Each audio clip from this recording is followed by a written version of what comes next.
ঘুমিয়ে উঠতে গেলে প্রচুর গরম লাগে, রোদ লাগে, কিন্তু আজকে দেখো দিনটা এত সুন্দর হয়ে আছে, মেঘলা মেঘলা দিন, আর ভালোও লাগছে, ঠান্ডা ঠান্ডা দিন। আজকে সকালে উঠে একদম মানে ঘোরের হাওয়া খাচ্ছি, সকালবেলা হাওয়া বেশ ভালোই লাগছে।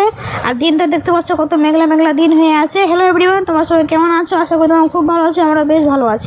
তোমার সঙ্গে একটা ছোট্ট একটা মিনি ব্লগ, প্রথম থেকে লাস্ট অব্দি দেখতে থাকো, আশা করি তোমার ভিডিওটা ভালো লাগবে। সকালকার যা মেয়েদের কাজ থাকে এগুলো কাজগুলোই করছি, কেন সকালে উঠতে গেলে এগুলো কাজ তো আমাদের জন্য পড়ে থাকে। তো যাই হোক, আমিও পড়েছি বাসনগুলো মাজতে।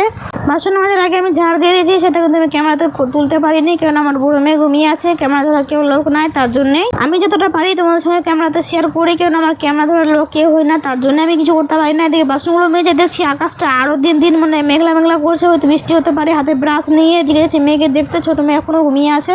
ছোট মেয়েকে দেখে একটু বাইরে দিয়ে গেলাম ব্রাশ করতে করতে, মনে হচ্ছে কি এখন অনেক সকাল হয়ে গেছে, কিন্তু না, এখন ঘড়িতে একটু কাটাতে এখন 7:30 বেজে গেছে। মেয়েকে এখন স্কুলে পাঠিয়ে দিয়েছেন, ছোট মেয়ে উঠে ঘুম থেকে উঠে পড়েছে। সকালবেলা আমার একটা ভারী কাজ হয়ে যায় ছোট মেয়েকে ব্রাশ করার জন্য। ছোট মেয়ে ব্রাশ করতে একদমই চায় না, ওর সঙ্গে জবরদস্তি করে ব্রাশটা করতে হয়ে কমসে কম মুখটা তো আরও ধুতে চায় না। চাটা খেয়ে চললাম বাজার থেকে নিয়ে এসেছি আজকে মাছ দেখে মেয়ে এত খুশি হয়ে গেছে, মানে মেয়ের মুখটা তোমরা দেখলেই বুঝতে পারবে। সে কান্না করতে করতে আমার কাছে আসলো, কিন্তু মাছ দেখে তাকে দেখছো কতটা মুখে হাসি। বেশ কিছুদিন হয়ে গেলো মাছ আনা খাওয়া হয়নি, কিছুদিন মাংস খেয়েছি, কিন্তু মাছ আনা খাওয়া যায়নি। এদিকে ক্যামেরাটা ওর তার দিকে ঘুরিয়ে নিল, মানে তার ফেস দেখাচ্ছে তার জন্যে। তো কিছুদিন হলো মানে মাছটা অনেকদিন থেকে খাওয়া যায় না, কিন্তু ছোটো মেয়ে মাছ করছিল, তার জন্য আজকে মাছ এনে পড়েছি। তো এই মাছটা আমার ছোটো মেয়ে বড় মেয়ে দুটোই খেতে পছন্দ করে। এই মাছে কাঁটা থাকে না, তার জন্য তাদের পক্ষে বেশি ভালো, কিন্তু আমি এই মাছটা এনে ওদেরকে বেশি খাওয়াই, কেন ছোটো মাছ তাদের মানে তারা খেতে পারে না, ওগুলোতে কাঁটা আটকে যায়। কমসে কম তো আমার বড় মেয়ে তার খেতে চায় না, এই মাছটা বেশ সব থেকে বেশ ভালো। ওগুলো ভালোভাবে ধুয়ে নিয়ে চলে এসেছি, এদিকে লবণ হলো সব কিছু লাগিয়ে দিলাম। আর আজকে কিন্তু পাটের শাকও নিয়ে এসেছি, আজকে শাকও করবো। এদিকে মাছের আলু দিয়ে একটা ঝোল করো পাতলা করে। তোমরা কি কি রান্না করছো আজকে অবশ্যই কমেন্টে জানিও। এদিকে আলু পেঁয়াজ রসুন কিছু মশলা বাটার জন্য দিয়ে রেডি করলাম। এদিকে দেখছি উপর থেকে পাটের শাকটা ভাপা করে নিয়েছি, এখন এটা রসুন পেঁয়াজ দিয়ে ছুঁকে নেবো। আমি বেশ কিছুদিন ধরে ব্লগ ভিডিও দিচ্ছি, সেরকম কোনো ভিউ আসে না, তবুও তোমাদের ভালোবাসা পাওয়ার জন্য ব্লগ ভিডিও দিচ্ছি। ব্লগ ভিডিও করতে অনেক কষ্ট হয়, কিন্তু তোমরা পারলে একটু লাইক কমেন্ট শেয়ার করে দিও।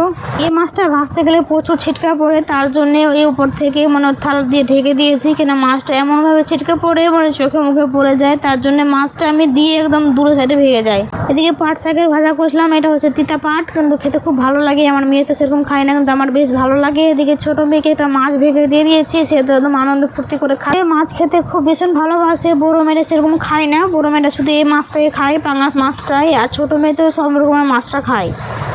এদিকে তরকারিটা আমার হতে চলো, আজকে প্রচুর মানে দেরি হয়ে গেলো। সকালবেলা তো ভালো লাগছিলো, দিনটা ঠান্ডা ঠান্ডা ছিল, কিন্তু দেখুন প্রচুর গরম করেছে, রোদ্রটাও করেছে।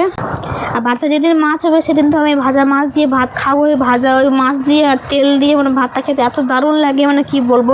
এই খাবারটা আমি বিয়ে হওয়ার আগে থেকে খেতাম বাবার বাড়িতে, কিন্তু বিয়ে হওয়ার পর থেকে এই খাবারটা খেতাম না। যখন শ্বশুর শাশুড়ির সঙ্গে ছিলাম তখন খেতাম না, এখন তো আমি আলাদা আছি, যেটা ইচ্ছা করে সেটা এখন বানিয়ে খেয়ে নিই, কেউ এখন বলার লোক থাকে না। তখন সঙ্গে ছিলাম তখন খেতে পারতাম না, কেন খেতে গেলে বলে আমরা কুলক্ষী হয়ে যাই, বাড়ির বউরা ভালো না। তাছাড়া বাদ দা, বাড়ির বউরা তো সবসময় খারাপই থাকি। আমি আমার কথা বলি, আমার এইভাবে ভাতটা খেতে আমার ভীষণ ভালো লাগে। আমি সবজি থেকে যদি ভাত খেতে পারি না, কিন্তু এই ভাজা তেল আর ভাজা মাছ থেকে আমার খুব ভালো লাগে। তোমরা কে কে এইভাবে খাও আমার মতন অবশ্যই কমেন্টে জানিও। কিন্তু আমি সত্যি কথা বলছি, আমার ভীষণ ভালো লাগে। আমি যদি এভাবে প্রতিদিন যদি ভাত খাই না, আমি প্রতিদিন খেয়ে নেবো, আমার সবজির কোনো প্রয়োজন নাই। তোমরা আমাকে কমেন্টে বলিও না রাক্ষস নিয়ে ভাজা ভাজা মাছ দিয়ে ভাত খেলেছে। ভিডিওটা এখানে শেষ করলাম, নেক্সট ভিডিওতে আবার দেখা হচ্ছে তোমার।